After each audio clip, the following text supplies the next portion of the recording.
దానియేలు గ్రంథము 6వ అధ్యాయము 4వ వచనం. అధిపతులను రాజ్యపాలన విషయంలో దానియేలు మీద ఏదైనా ఒక నింద మోపవలనని,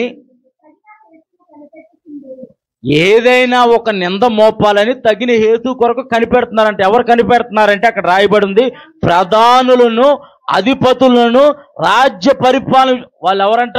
ప్రధానులు అధిపతులు అంట. ప్రధానులు అధిపతులు. వారు ఎలా ఎదుగుతారు?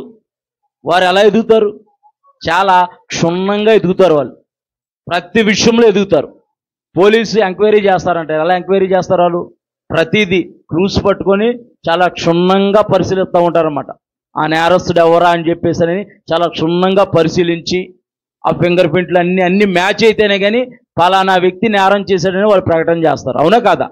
ఇక్కడ ప్రధానులను అధిపతులను రాజ్యపాలన విషయంలో దానియేలు మీద ఏదైనా ఒక నింద మోపాలని తగుని హేతు కొరకు కనిపెడుతున్నారంట. చదువమ్మా. కానీ దానియేలు ఎలాంటి వ్యక్తి అంట? నమ్మకస్తుడంట దానియేలు. ఏది నింద మోపాలని చూసినా సరే దానికి ఆస్కారం లేకుండా జీవించిన వ్యక్తి దానియేలు. వారు తగుని హేతు కొరకు కనిపెడుతున్నా సరే రాజ్యపాలన విషయంలోనేమి, భక్తి విషయంలోనేమి, ఏ విషయంలోనే సరే నింద మోపాలి అని వారు ప్రయత్నం చేస్తుంటే ఆ చదువమ్మా. నమ్మకస్తుడై ఏ నేరమునైనను ఏ తప్పైనను చేయవాడు కాదంట. దేవుని నామానికి మహిమ కలుగును గాక. కనుక దానియేలులో తప్పైనను లోపమైనను కనుగొనలేకపోయారంట. దేవుని నామానికి మహిమ కలుగును గాక. నీవు సృష్టికర్త అయిన దేవుని కలిగి ఉంటే, సృష్టికర్త అయిన దేవుని యొక్క స్వరూపాన్ని నీవు ధరించుంటే, ఆయన గుణగణాలను నీవు పొంది జీవిస్తే గనక నీవు ఏ లోపము లేని వారిగా జీవిస్తావు. దేవుని నామానికి మహిమ కలుగును గాక. ఇక్కడ దేవుణ్ణి ఆశ్రయించాడు దానియేలు. దేవుని ఎదుట నమ్మకంగా ఉంటున్నాడు. ఏ లోపము ఏ తప్పైనా సరే వారు కనుగొనలేకపోతున్నారంట. వారు ఎన్ని రోజులు కనిపెట్టారో, ఎన్ని నెలలు కనిపెట్టారో తెలియదు, కానీ ఏ లోపము లేదని వాళ్ళే స్టేట్మెంట్ ఇస్తున్నారు. పరిశుద్ధాత్ముడు రాయించాడు. మరి మనం చూసినప్పుడు లోకము మనలో కూడా వీళ్ళు ఏ లోపము లేనివారు, ఏ తప్పు చేయనివారు. ఇక్కడ దానియేలు లోపమైనను తప్పైనను నేరమైనను చేయువాడు కాడు అని అంటున్నారు. అయినా సరే దానియేలుని పట్టించాలని, దానియేలుని ఎలాగైనా సరే నేరం మోపాలని వారందరూ ఆలోచన చేసి ఎవ్వరికి కూడా మొక్కకూడదు, ఎవరికి కూడా విన్నపాలు విన్నవించుకోకూడదు, రాజుకు తప్ప అని చెప్పేసి ఒక చట్టాన్ని రూపొందించారు. చట్టాన్ని రూపొందించినట్టు దానియేలుకి తెలుసా తెలీదా? దానియేలుకి తెలుసు. అయినా సరే మనుషులకు భయపడే వ్యక్తి కాదు దానియేలు. మనుషులకు భయపడితే ఒకరోజు భయపడతాం, 2 రోజులు భయపడతాం, 3 రోజులు భయపడతాం. అందుకే దేవుని యొక్క వాక్యం అంటుంది, దేహాన్ని చంపువానికి కాదు కానీ ఆత్మను చంపువానికి భయపడాలి. ఆత్మ యెహోవా పెట్టిన దీపము. ఆయనే మనల్ని సృజించిన దేవుడు, మనము ఆయన వారం. దానియేలు మనుషులకు భయపడట్లేదు, రాజాగ్నికి భయపడట్లేదు. యథాప్రకారము దానియేలు తన గదిలోకి వెళ్ళి దేవుని ఎదుట మోకాళ్ళుని, మళ్ళీ కిటికీ తలుపులు యెరూషలేము తట్టు తెరిచి, అంటే దొంగసాటుగా ప్రార్థన చేయట్లా. ఆ పరిస్థితులు వస్తే వేరే విషయం. అంటే దానియేలు ఎంత నమ్మకస్తుడంటే ఏదో పైపైకి భక్తిగా జీవించట్లా, యథార్థంగా నిజమైన భక్తిని ప్రదర్శిస్తున్నాడు. దేవుని నామానికి మహిమ కలుగును గాక. మొన్న అంటే చెప్పొచ్చో చెప్పకూడదు కానీ అనయ్య, ఇప్పుడు మొన్న మనం ర్యాలీ చేసాం. ర్యాలీ చేసినప్పుడు ఎంతమంది వచ్చారు? అసలు ఎంతమంది రావాలి? మన తణుకులు ఎంతమంది ఉన్నారు? ఇప్పుడు క్రైస్తత్వం మీద అన్యాయం జరిగిందని చెప్పి ప్రకటించాం. ఎంతమంది రావాలి అసలు? అక్కడ నుంచి అక్కడ మున్సిపల్ ఆఫీస్ దగ్గర నుంచి మొదలు పెడితే ఈ చివర పైడిపర్రు ఫ్లైఓవర్ వరకు బ్లాక్ అయిపోవాలి. అంటే అవ్వాలని కాదు, ఎంతమంది ఉన్నాం మనం క్రైస్తవులం? ఇది ఎవరికి జరిగింది? ఒకరికి జరిగింది కాదు, క్రైస్తవత్వం మీద జరిగిన అన్యాయం. అంటే నా అభిప్రాయాన్ని చెబుతున్నాను. మనం అనుకుంటాం పక్కోళ్ళకే కదా సమస్య, నాకు కాదు కదా. ఇప్పుడు ఇది రాజ్యంలో ఉన్న ప్రతి క్రైస్తవుడికి వచ్చిన ఆజ్ఞ, దానియేలుకి ఒక్కడికి కాదు. దానియేలు కనపడుతున్నాడు అంతే, ప్రతి ఒక్కరికి వచ్చిన ఆజ్ఞ అది. దానియేలుని పాయింట్అవుట్ చేసి ప్రతి ఒక్కరికి ఆజ్ఞపడ్డారు. అంటే ఇప్పుడు ఒక్కరికి ఆజ్ఞ ఇవ్వబడిందంటే ప్రతి ఒక్కరికి, క్రైస్తవులు అనబడిన ప్రతి ఒక్కరికి ఆజ్ఞ ఇవ్వబడినట్టే లెక్క. జనాలు చూస్తే వచ్చారు, చాలా బాగానే వచ్చారు, కానీ ఇంకా ఎక్కువ మంది రావాలి. సంఘాలన్నీ కలిసి వస్తే వీళ్ళు నిజంగా ఐక్యత కలిగి జీవిస్తారని లోకం గుర్తెరిగింది. ప్రయాసపడి చేశాం అంటే నాకు కొంచెం ఆవేదన ఉంది. అరే ఇంకా అంటే చాలా ఎంతోమంది పెద్ద పెద్దోళ్ళు కూడా అన్నారు ఏంటంటే, నేను వాట్సాప్లో పెడితే ఇంకా మీ వాళ్ళు ఇంతేనా, ఇంకా లేరా అని చెప్పేసి అడిగారు. ఇంకా రావాలి జనాలు, ఇంకా రావాలి.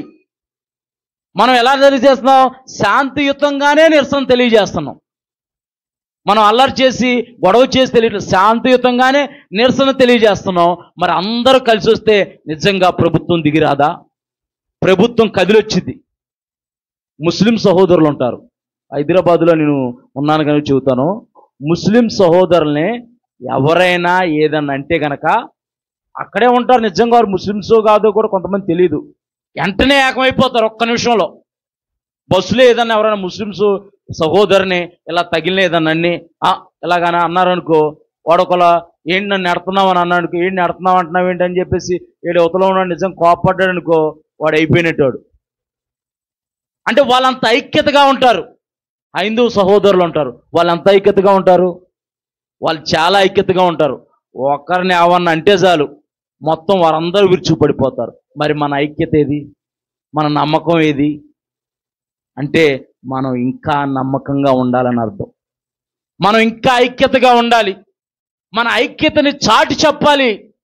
ఇది అంటే ప్రభుత్వం దిగి వచ్చింది. ఎప్పుడు దిగి వచ్చింది ప్రభుత్వం ఎప్పుడు దిగి వచ్చింది? వీళ్ళందరూ ఐక్యత, వీళ్ళ జోలికి వెళ్ళకూడదు, వీళ్ళ నిజదేవుడిని కలిగి ఉన్నారు, వీళ్ళంత ఇంతమంది ఉన్నారు.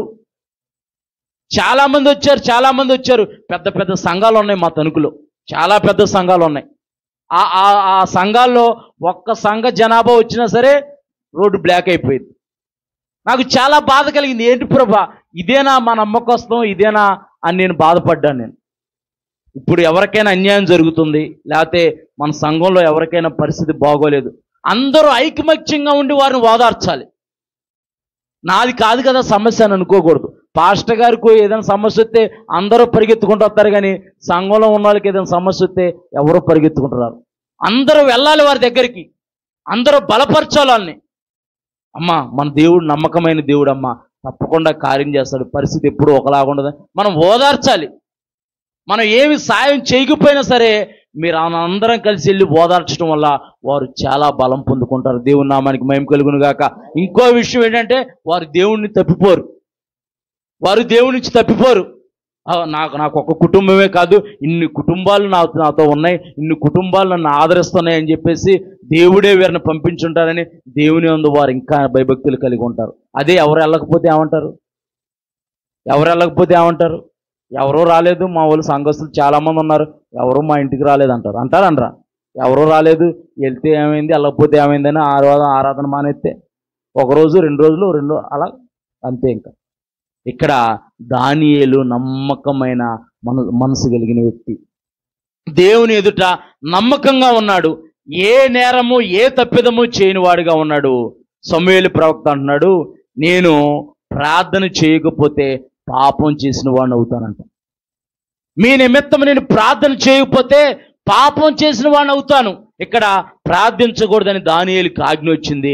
దానియేలు భయపడలేదు, ప్రార్థన చేయటం మొదలుపెట్టాడు. యొక్క బొట్లు వాళ్ళందరూ వచ్చి తీసుకెళ్లి సింహాల గృహలో పడవేశారు.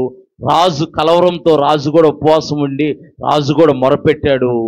జీవము గల దేవుడు దానియేలు పక్షాన ఉన్నాడు కనుక సింహాల నోళ్ళను మూసి జీవము గల దేవుడు దానియేలుని బయటికి తీసుకొచ్చాడు. దేవుని నామానికి మహిమ కలుగును గాక. నీవు నమ్మకంగా యథార్థంగా ఉంటే ఎటువంటి పరిస్థితి ఎదురైనా సరే ఆ పరిస్థితి నిన్ను చూసి పారిపోయింది కానీ నీ యొద్దకు రానే రాదు. దేవుని నామానికి మహిమ కలుగును గాక. దెయ్యాలు కూడంట దేవుని కుమారుడని నమ్మి వణుకుతున్నాయంట. మనుషులు వణికినట్టు నటిస్తున్నారంటే దేవుని ఎదుట వణికినట్టు నటిస్తున్నారు. పాస్టర్ గారు వాక్యం చెప్పినప్పుడు లేకపోతే ఎవరైనా దైవ సేవకులు ఏదైనా హెచ్చరిక చేసినప్పుడు వణికినట్టు నటిస్తున్నారంటే వనకట్లా ఇల్లు. దెయ్యాలే నమ్మి వణుకుతున్నాయని యాకోబు రాసిన పత్రికలో ఉన్నాయి. మరి దెయ్యాలే నమ్మి వణుకుతున్నాయనంటే మనం ఎంత భయభక్తులు కలిగి ఉండాలి? అవి అంటే నాకు పౌలు తెలుసు, నాకు యేసు తెలుసు, మీరెవరు అంటుంది. నాకు పౌలు తెలుసు, నాకు యేసు తెలుసు, మీరెవరు అంటే నమ్మకస్తం బలహీనంగా ఉంది, వారి విశ్వాసం బలహీనంగా ఉంది. అందుకే పసిగట్టేసింది. వీళ్ళు పైకి నమ్మినట్టుగా ఉంటున్నారు కానీ భయం వేస్తుంది వాళ్ళకు లోపల. బాబాయ్ ఏమైనా చేస్తాయా, ఏమైనా అంటాయా అని భయంతో ఉన్నారు. ఆ భయాన్ని పసిగట్టేసింది. పోలీసులు దొంగలను ఎలా పట్టుకుంటారంటేనంట, బండి మీద వెళ్తున్నప్పుడు లైసెన్స్ లేకపోయినా హెల్మెట్ లేకపోయినా వెళ్ళిపోయేవాడు మామూలుగా వెళ్ళిపోతారు. కొంతమంది ఏం చేస్తారంటే అక్కడ పోలీసులు ఉన్నారనుకో, పోలీసులు ఉన్నారు ఆపుతారంటే నిజంగానే ఆపుతారు భయానికి. ఆ మొహాన్ని స్కాన్ చేసి ఆపేస్తారు వాళ్ళు. మనము భయపడేవారిగా ఉండకూడదు. మనం వెనకాల యుద్ధం చేసేది యెహోవా, యుద్ధము యెహోవాదే. దేవుని నామానికి మహిమ కలుగును గాక. ఇక్కడ దానియేలు నమ్మకంగా ఏ నేరము చేయని వాడిగా ఉన్నాడు. దానియేలు జీవం గల దేవుని ఆశ్రయించాడు కనుక రాజు వచ్చి అంటున్నాడు, జీవము గల దేవుని సేవకుడా అని పిలుస్తున్నాడు. జీవము గల దేవుని కలిగిన సహోదరి అని పిలవాలి, దేవుని కలిగిన సహోదరుడా అని పిలవాలి. అలాంటి నమ్మకమైన వారిగా మనం ఉంటే దేవుడు నమ్మకమైన వానికి దేవుళ్ళు మెండుగా కొమ్మరిస్తానంటున్నాడు. నమ్మకమైన వారిని దేవుడు వెతుకుతున్నాడంట.